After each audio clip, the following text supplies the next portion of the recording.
Bertsolari hasteko moduan gara, baina hasteko eta hasi aurretik omenaldi berezia egin nahi diogu gaur Mikel Izetari. Txalo bat familia gentzat, txalo bat Mikel Izetari.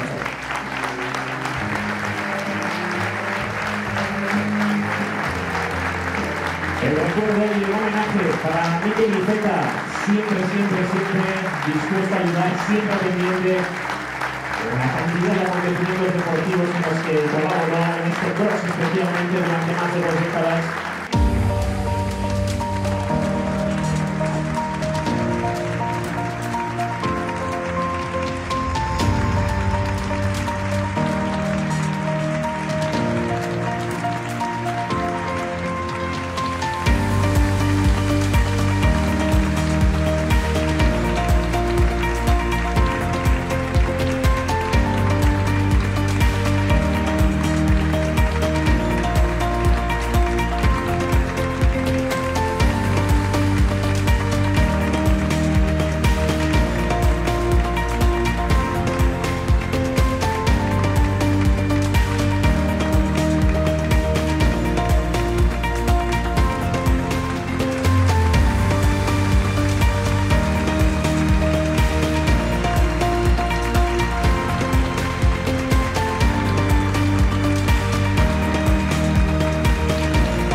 Zuzena izan garen, eskutik bigitek eta giro hona egin dugu, plena aretorako bidea, baina jarri bigitek eta...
Thank